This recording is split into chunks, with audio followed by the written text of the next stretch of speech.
Buenas noches, ¿cómo están, queridos hermanos? Bienvenidos. ¿Cómo pasaron el día de ayer, hermano?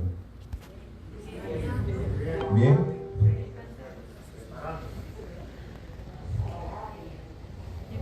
Ya todos están listos para el sábado, ¿cierto? Qué bueno, hermano. Vamos a abrir nuestras Biblias, hermano. Vamos a abrir nuestras Biblias en Mateo capítulo 9.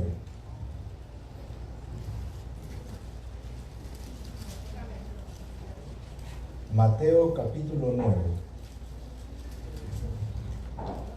versículos 1 al 8.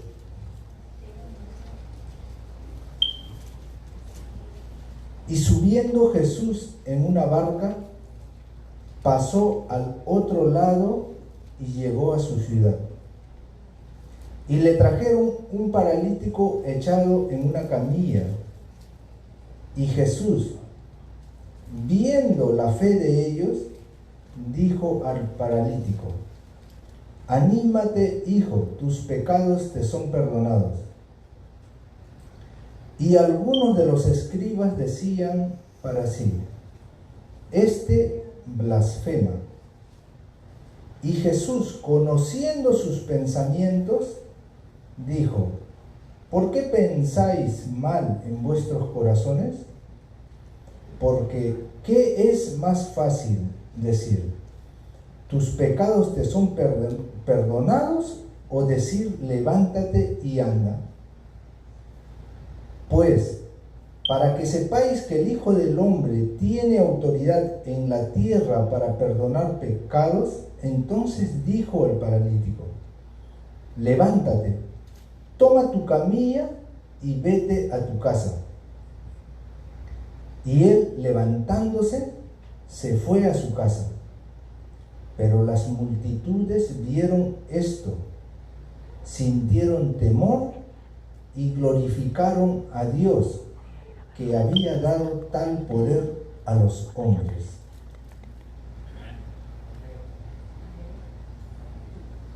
El texto bíblico, el versículo 1, comienza diciendo: y subiendo Jesús en una barca, pasó al otro lado y llegó a su ciudad.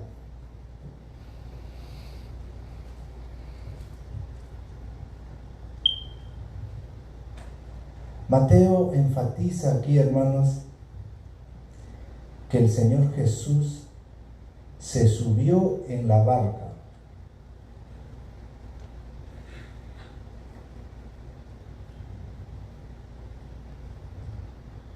En el griego dice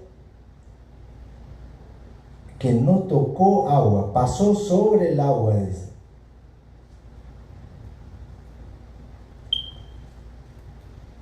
Pero el Señor Jesús no necesitaba una barca. ¿Se acuerdan cuando caminó sobre las aguas? Con barca o sin barca, Él iba a pasar ese lago, hermano. Porque para Él no hay barreras. Y cuando Mateo dice que Él pasó sobre el agua, lo que está diciendo Mateo, lo que está queriendo decir aquí, es que para el Señor no hay barreras. Para Dios no hay barreras. Y el texto bíblico dice: y llegó a su ciudad. ¿Cuál era la ciudad del Señor Jesús? Capernaum. ¿Cuál, hermanos? No. Según lo que hemos estado estudiando, Capernaum, ¿cierto? Esa era la ciudad del Señor Jesús en este tiempo, hermano. En el tiempo que está narrando Mateo, llegó a Capernaum. Capernaum era una ciudad con mucha necesidad. En Capernaum el Señor desarrolló la mayor parte de su ministerio. Y como era costumbre en Capernaum, le trajeron una persona con una extrema necesidad. Le trajeron una persona con un problema que no tenía solución. Le trajeron a una persona que necesitaba urgentemente un milagro. Y el texto bíblico dice, hermanos, y le trajeron un paralítico echado en una camilla. Esa palabra, le trajeron, hermanos, es la palabra próspero en griego. Pero esa palabra próspero es la unión de dos palabras, pros y pero. Dos palabras. ¿Qué significa esta palabra próspera? Cuando uno traduce de un idioma a otro, muchas veces parafrasea o a veces si lo traduces literalmente no tiene sentido. Y entonces aquí lo tradujeron, le trajeron. Es cierto, lo trajeron, está bien traducido. Pero la palabra en sí, literalmente, si tú la tradujeras, ¿qué significa? Pros, ¿qué significa? Cerca.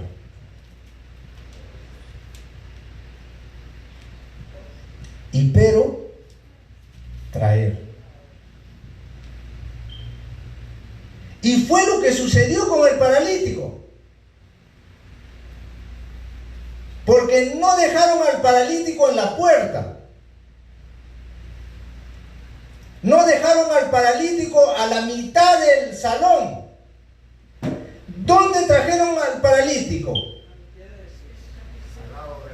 Al lado de él. Cerca. Donde él podía mirar al Señor a la cara, a los ojos. Podía tener una entrevista cara a cara con el Señor. Y le trajeron un paralítico. Pero toda la frase, hermanos, en el griego, cuando dice y le trajeron, también se traduce en el contexto cuando se lleva a alguien a un hospital. Cuando le traían los enfermos, se utiliza esta frase, y le trajeron. Cuando le traían a alguien que estaba mal, se utiliza esta misma frase. Esa misma frase no se traduce en otros contextos, ¿no? Cuando tú revisas ahí en el diccionario teológico griego y vas a encontrar, ¿no? Vete al Strong y ahí vas a encontrar, hermano. Busca ahí con tu Biblia y vas a encontrar. Y dice que esta frase se utilizaba cuando se iba a traer a alguien que estaba enfermo a un hospital, cuando se llevaba a alguien para recibir el favor de alguien, y también cuando una persona era llevado delante de un juez para ser juzgado.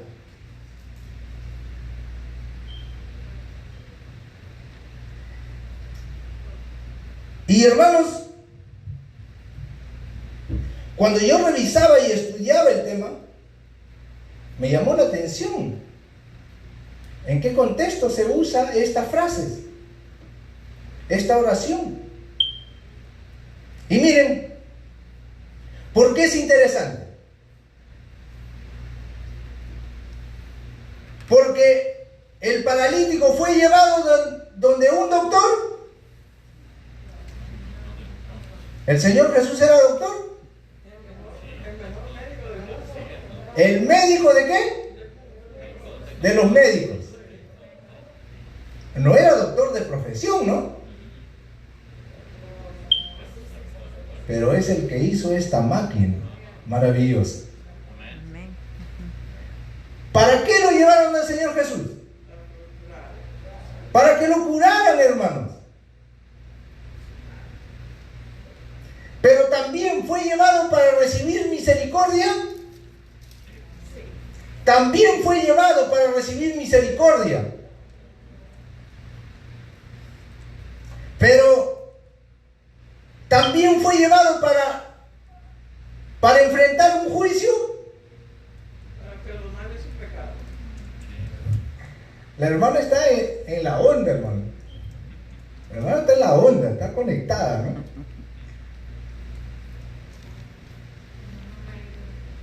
Hermanos, en el juicio investigador, ¿qué se ve? ¿Qué se hace en el juicio investigador? Porque hay varios tipos de juicio, ¿no? Pero en el juicio investigador, ¿qué se ve? Los registros del libro. ¿Pero qué se hace específicamente en el juicio investigador? Se revisan los libros. Se revisa la vida de las personas, dice, ¿no? ¿Qué más, hermanos?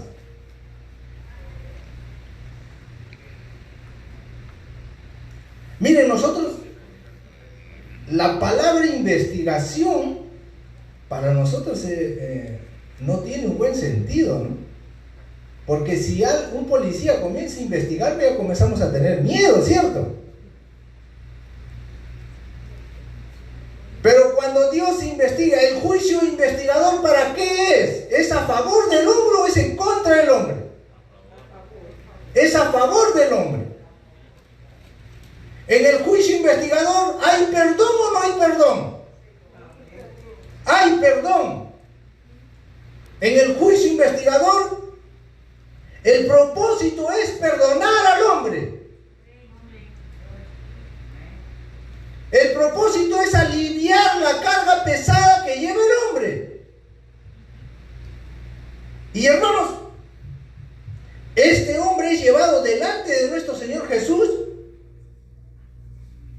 Y cuando está delante del Señor, el Señor no mira la enfermedad de este hombre.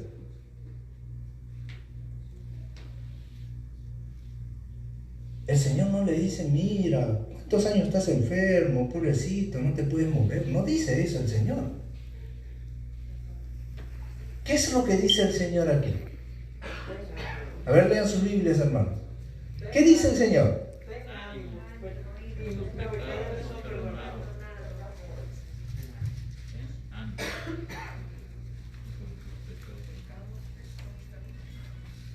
¿Cómo sabía el Señor que el problema de este hombre eran los pecados? ¿Por qué hizo que una investigación?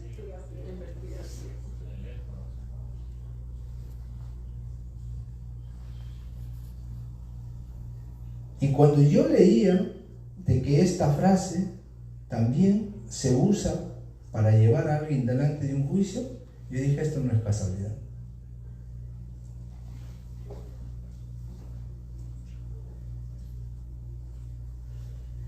El Señor conocía la vida de este hombre.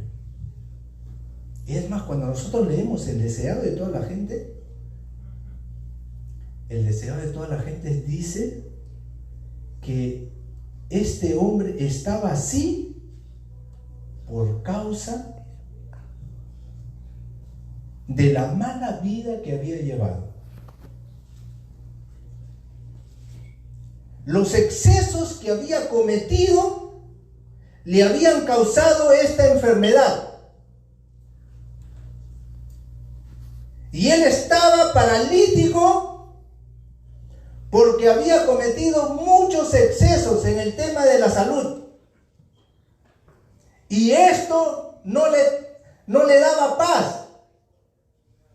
Por esto es que él no sentía paz.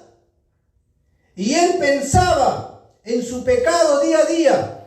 Cuando sus amigos le dijeron, mira, te vamos a llevar para que te curen, el paralítico no estaba pensando en su enfermedad. No estaba pensando en qué miserable soy, no me puedo mover. No estaba pensando en eso. El paralítico estaba pensando, hermanos, en que no tenía paz. Porque él sabía lo que había hecho. Y a veces nosotros estamos como el paralítico, sin paz. No nos sentimos perdonados. ¿Ustedes creen que Dios no quería perdonarle al paralítico? Dios quería perdonarle. Dios le hubiese perdonado. Pero el problema no es con Dios. El problema es con nosotros o con el paralítico. Y miren, cuando Dios le dice, hijo, tus pecados te son perdonados, la palabra perdonado, hermano, es la palabra opeimi en griego. ¿Y saben qué significa la palabra opeimi? Dejar ir. Echar. Despedir.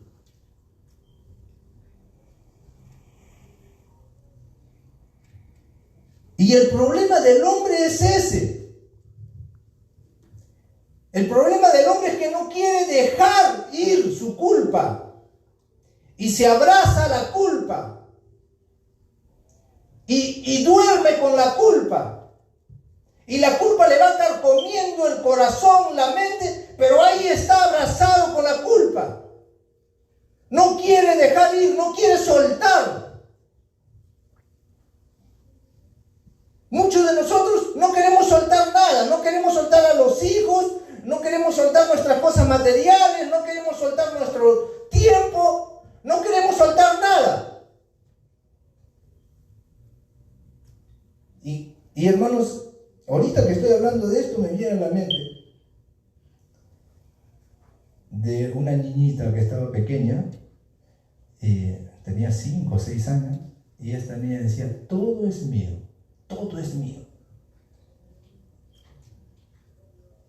Y un día el subdirector de una escuela, de la escuela donde estudiaba la niña, entró al salón para darle una lección a la niña.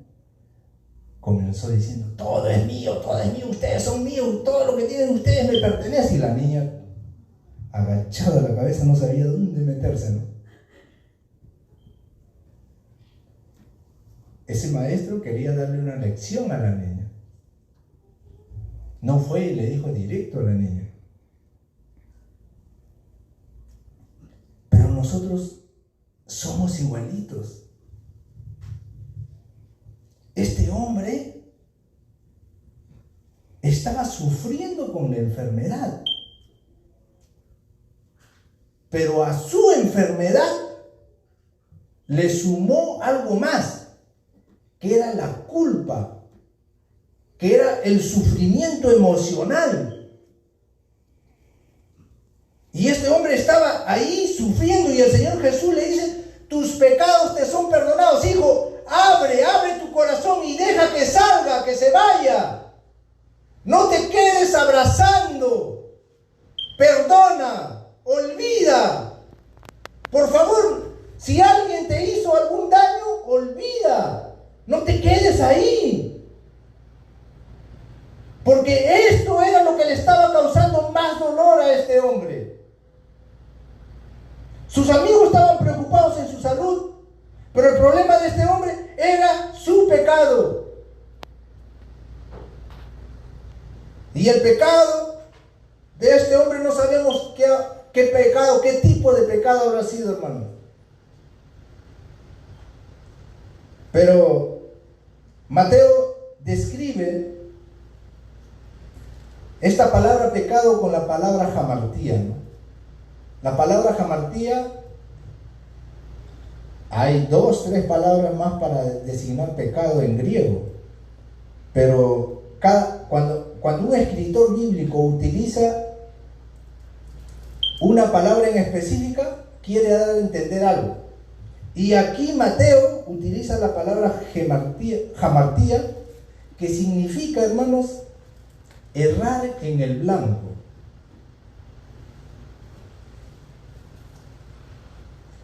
¿quién yerra en el blanco? ¿Quién no hace nada en la vida? Por ejemplo, esos tiradores que practican tiro, apuntan ahí al centro del reloj y no cae en el centro del reloj, cae al lado, erraron en el blanco. ¿Quién hierra, hermanos? ¿El que hace algo o el que no hace nada? El que hace algo.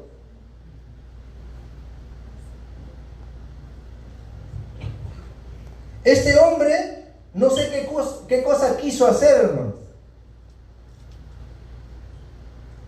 pero erró, falló, y él tal vez era consciente, por eso se sentía culpable, porque uno se siente culpable cuando es consciente, ¿cierto? Porque cuando no es consciente, uno como que lo acepta, dice, bueno, yo lo intenté, pero cuando uno sabe que va a hacer algo y que de repente no le va a hacer salir bien y que le va a salir al revés de lo que él pensaba, entonces, hermano, ahí a uno le duele. Y cada uno de nosotros ha pasado por esta experiencia con seguridad. Cada uno de nosotros ha pasado por esta experiencia. Y aquí estaba este hombre con una culpa terrible. Y la culpa, hermanos, no nos deja tranquilos.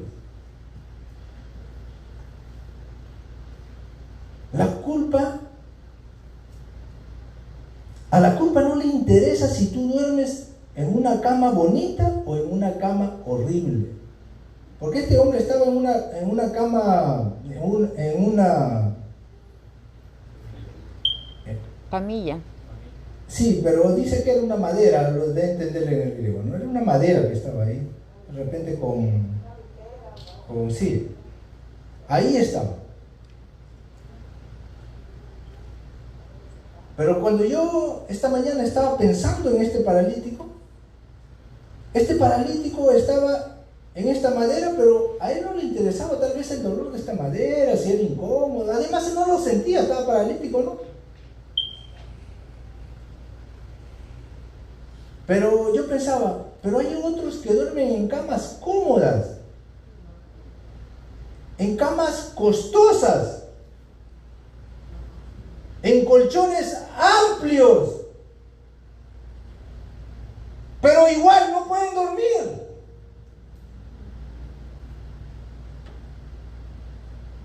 Igual. Porque no se trata del colchón o de la cama. Se trata de que acá dentro hay algo que no te permite estar tranquilo. Aquí hay algo que no te deja tranquilo. Aquí hay algo que te acusa.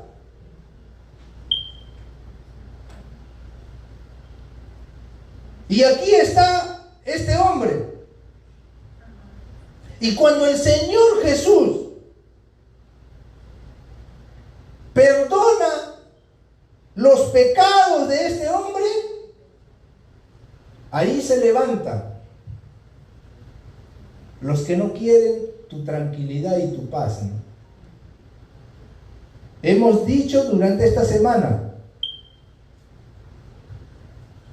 que todos sufrimos, todos pasamos por momentos difíciles, pero parece que después que pasamos el momento duro y difícil, pareciera que nos olvidásemos cuán difícil es ese momento que hemos pasado. Y cuando otro falla, otro cae, estamos listos para levantar la mano y así como yo, levantar el dedo y señalar.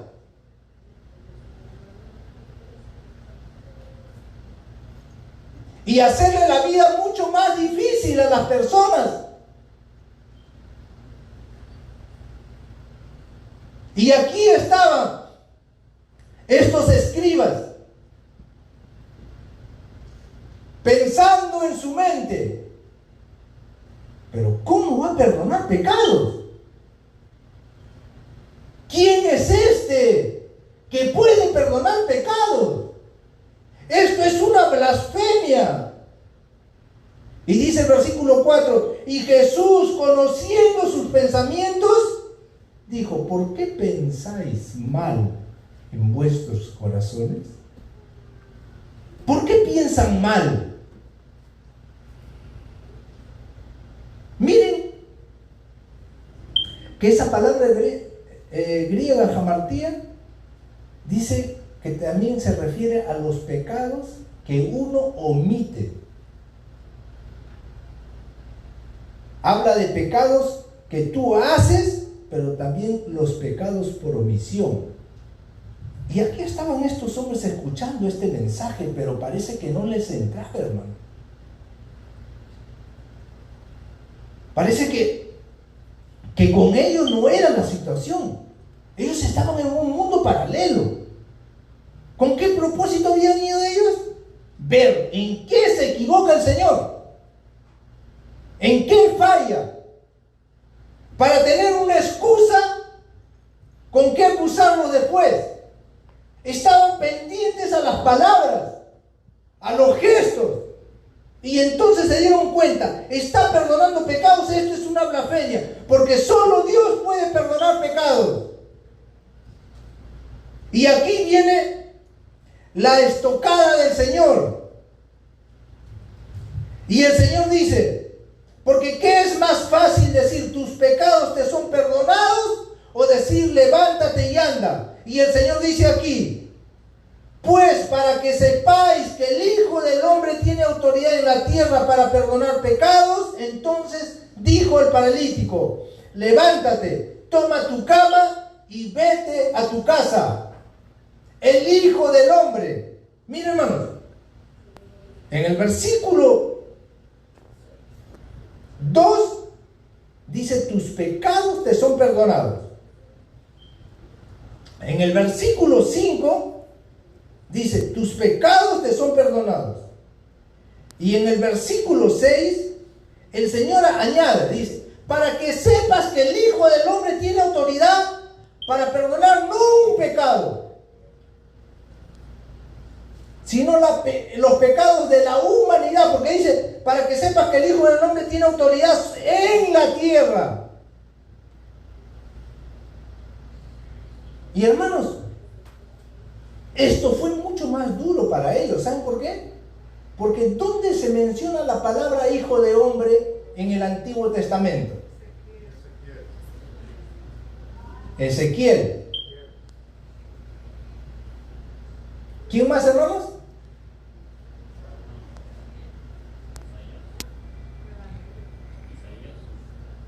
Isaías, pero el pastor sabe, no lo quiere decir. Hermanos, en Daniel, en el capítulo 7, versículo, cuando Daniel ve la visión como un hijo de hombre que viene ante el anciano de días. Esta era una escena de juicio. Identificaba a un ser divino. Esta es la frase que el Señor Jesús usa para hablar de sí. Y les está diciendo, sí pues, yo soy un ser divino. El Hijo del Hombre puede perdonar todos los pecados. Puede perdonar la culpa de este hombre que está ahí paralítico. No se puede mover. No puede hacer las cosas por sí mismo. Pero no interesa. Porque yo soy su Padre. Y yo lo voy a perdonar. Porque el Señor vino para perdonar, no para acusar. El Señor vino para salvar, no para que sus hijos se pierdan. El Señor vino para animar, no para desalentar. Y aquí está el Señor diciéndole a estos hombres. Si no les gusta la frase, hijo, tus pecados te son perdonados, entonces a ti te digo, levántate y anda. ¿Es tu culpa la que no te da paz? No te preocupes. Ahora que te levantes, vas a andar con paz por esta vida. Vas a andar con tranquilidad. Esa es la paz que Dios quiere darnos. Esa es la paz que el Señor quiere poner en nuestras vidas, en nuestros corazones. Cuando el Señor nos se levanta no para andar con las cabezas agachadas, no para andar cabizbajos, derrotados. Cuando el Señor nos levanta, hermanos, para que carguemos nuestras camillas y sirva de testimonio, para que después le digamos al resto, mira, aquí estaba echado yo, de aquí me sacó el Señor, aquí es donde yo paraba día a día, no podía moverme, aquí lloraba, aquí comía, aquí estaba. Otros me movían, pero ahora soy libre, ahora puedo cargar mi camilla. Este es mi testimonio, esto es lo que Dios ha hecho conmigo. Y eso es lo que Dios quiere hacer con cada uno de nosotros. Amén. Y esta noche yo quiero hacer una invitación, hermano. Una invitación a aquel que no le ha entregado su vida a Dios. Aquel que no se ha bautizado. Aquel que todavía no ha iniciado la vida cristiana. Aquel que todavía no ha nacido de nuevo, como dice el libro de Juan. Cuando Nicodemo se le acercó al Señor Jesús, el Señor Jesús, ¿qué le dijo? Nicodemo, para que tú entiendas las cosas, ¿qué tiene que suceder? Nacer de nuevo. Y hermanos, esta noche te quiero hacer esa invitación. Durante toda la semana hemos hablado de lo que Dios puede hacer con nuestras vidas. De lo que es capaz de hacer el Señor. Pero si tú todavía no has nacido de nuevo, es el momento que nazcas de nuevo. Amén.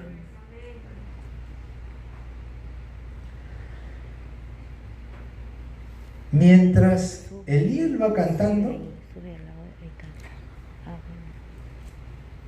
piensa ahí donde estás, hermano, y toma una decisión.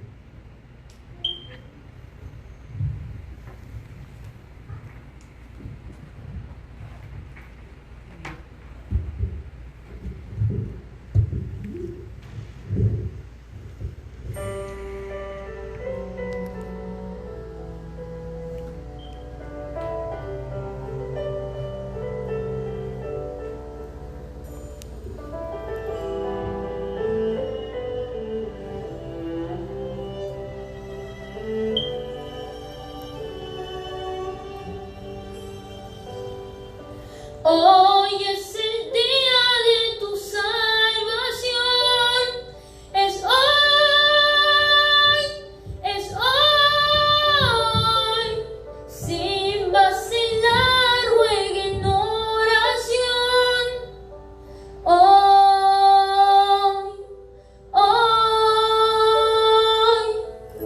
Cristo te oye, está cerca, aunque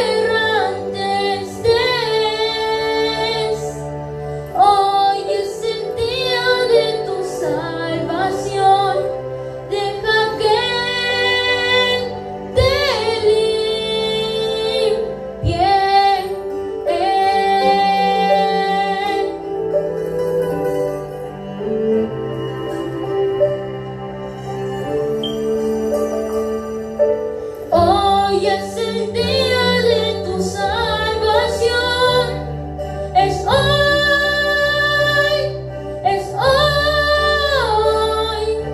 sin vacilar, rueguen en oración. Hoy,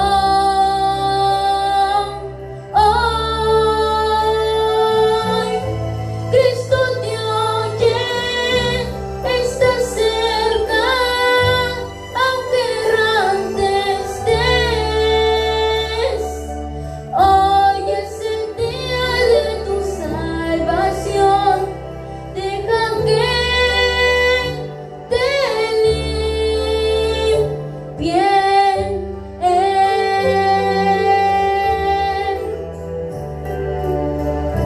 Deja que te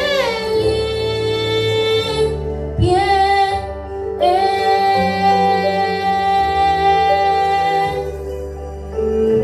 Querido hermano, hoy es el día de tu salvación.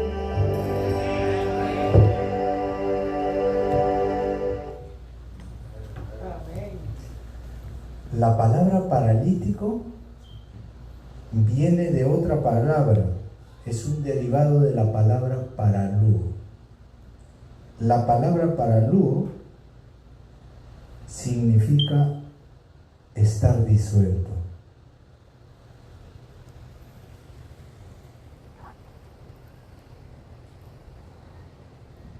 Cuando alguien está paralítico, está realmente como disuelto. Las coyunturas no tienen fuerzas, los nervios no tienen fuerzas, estás ahí tirado, abandonado.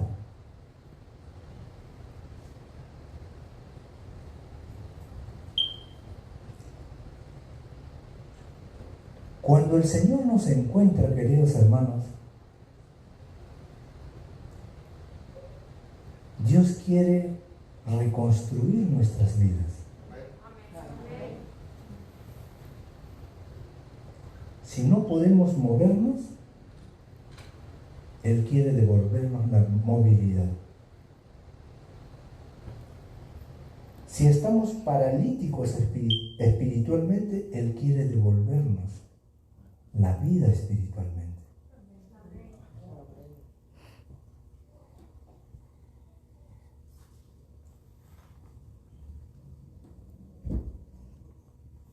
¿Cuántos aquí de los que no son de la iglesia, hermanos, quieren que el Señor le devuelva la vida espiritual, la movilidad espiritual?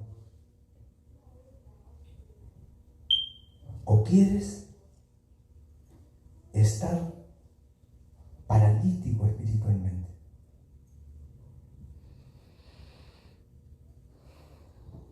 ¿Quieres que Dios haga un milagro en tu vida? Amén. ¿Quieres que Dios obre? Ponte en el total control de Dios. Ponte. ¿Por qué te detienes? ¿Qué impide? ¿Por qué no eres capaz de decir sí, Señor?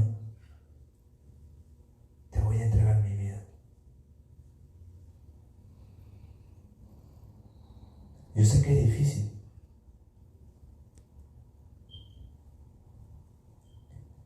Cuando tú quieres tomar esta decisión es difícil. Hace años, hermanos, estaba allá en Ecuador. Yo estaba todavía iniciándome en la fe y también ya había empezado a estudiar teología, ¿no? Estábamos participando en una campaña con el pastor Bullón y el pastor Bullón comenzó a hacer el llamado. Y mi amigo y yo habíamos llevado varias personas.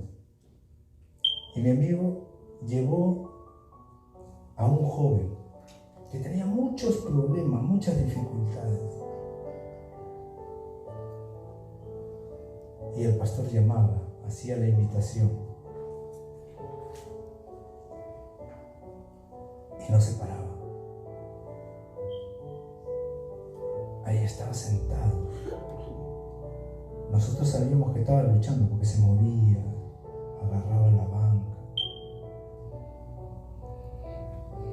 Y el pastor seguía llamando, las personas iban, unos salían llorando, a otros sus amigos los animaban y los llevaban para adelante. Y yo le digo a mi amigo, mira, tu amigo está queriendo pararse, pero no se para. Y mi amigo se le acercó y él le dijo, no, todavía no estoy preparado. Y mi amigo le dijo, está bien, no hay problema. Y él se vino para donde nosotros estábamos, porque éramos varios ahí. Y cuando de pronto, hermanos, el joven se levanta así intempestivamente y sale para adelante, caminando rápido como si alguien lo persiguiese. Nosotros pensamos que se había parado para irse, ¿no? Para salir, porque la puerta estaba casi por ahí, todas las personas se estaban levantando. Y cuando de pronto él fue para adelante en el llamado, tomando una decisión para entregarle su vida a Dios. A los días después de que él se bautizó, mi amigo le pregunté, ¿y qué pasó? ¿Por qué te levantaste y fuiste si tú me dijiste que no te ibas a bautizar? Y él le contó a mi amigo, ¿no? Y como nosotros éramos misioneros, vivíamos todos en una casa, cuando llegaba la noche todos nos contábamos los testimonios ahí, las experiencias vividas. Y dice que este joven le dijo, mira, yo quería levantarme desde el momento que el pastor comenzó a hacer el llamado. Desde ese momento yo quería ir adelante. Pero sentía que algo me agarraba al asiento, dice. Que algo me detenía ahí. Y yo sentía que algo me detenía, pero a la vez yo también me agarraba, dice. Porque yo en mí sentía que debía ir adelante. Y para no pararme yo me agarraba. Por eso cuando tú fuiste, yo estaba bien sentado, pero agarrado de la banca. Pero cuando ya el pastor estaba por terminar, en ese momento yo dije no. Y dice que le dijo, Señor, dame fuerzas para pararme. Y dice que él se levantó, porque nosotros vimos que él se levantó con un salto así. Nosotros pensábamos que él se estaba levantando para irse porque se estaba sintiendo incómodo. Pero no, salió para adelante corriendo y fue para bautizarse.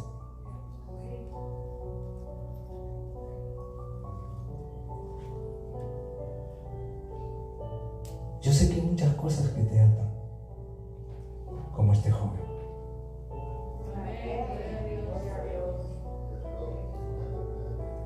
Amén, hermano. Pastor.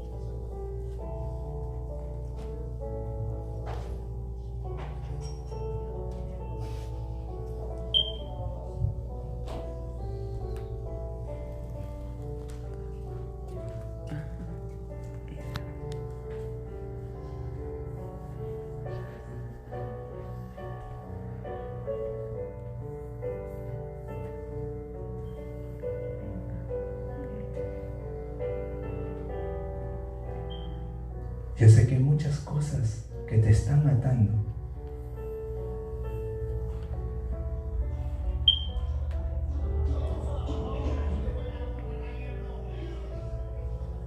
Pero es Dios quien te hace la invitación. Amén. Es Dios quien te está llamando. Es Dios quien te dice, hijo, ven. Es Dios quien te dice, hijo, yo descendí del monte del verdadero monte, de la montaña del Señor, para libertarte, como liberté al endemoniado, como curé al siervo del centurión. Hoy también quiero curarte, quiero libertarte. Escucha la voz del Señor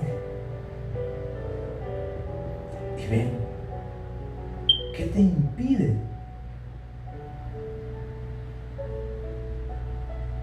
¿Qué te ata? ¿Qué es más importante? ¿Las cosas de esta vida? ¿Lo que piensen los demás? ¿O lo que tu Dios piensa?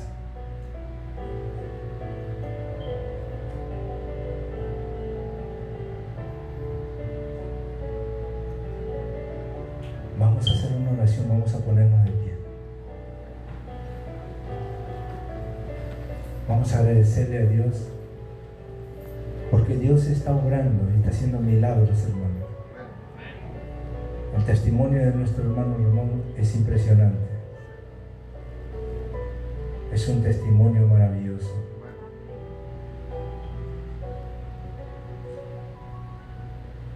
A veces pensamos que Dios no obra y no hace milagros, pero Él es un milagro. Amén. Vamos a orar.